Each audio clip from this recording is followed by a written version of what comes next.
Moi, je condamne ça. J'aurais voulu que cela se passe dans les règles de l'art.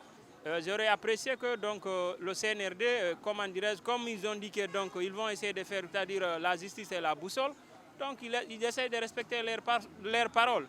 Mais ce n'est pas de dire que c'est la boussole et que la boussole est déboussolée.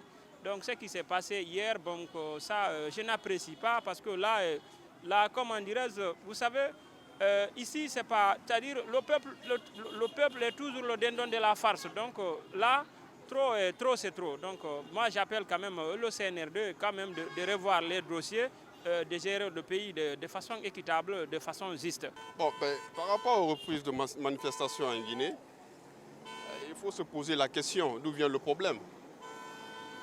Alors, depuis la prise de pouvoir par le colonel, nous avons vu la raison qui l'a poussé à prendre le pouvoir. Nous pensons que dans un État, on ne peut pas fonctionner en mouton. Il faut carrément que chacun de nous respecte les principes du jeu, que l'État rende compte de sa gestion, que l'individu aussi rende compte de sa gestion. Si ceux qui pensent qu'il peut se faire droit, ce n'est pas bien réfléchir. Nous sommes dans un état de droit. Il y a la justice. Alors s'il s'avère que les domaines que les leaders occupent, ils n'ont pas droit d'occuper, car au moins les propriétés de l'État, c'est les propriétés de l'État. C'est des commis dans le temps. Alors nous appelons au calme, parce que le désordre aussi, ça n'envoie nulle part. Voilà, que les esprits reviennent dans les normes. C'est ce qui serait salutaire pour chacun de nous.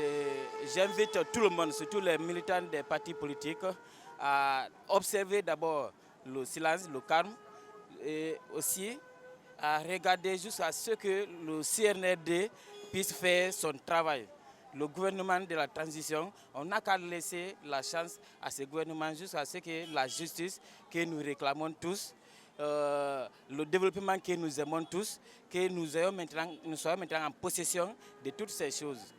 Ces choses ne peuvent pas s'obtenir sans la justice, sans la vérité, c'est-à-dire sans pratiquer au moins ce que nous appelons ici la démocratie. Et la démocratie que nous aimons, on ne peut pas voter ou bien on ne peut pas faire la démocratie dans le mensonge, on ne peut pas faire la démocratie sur les détournements.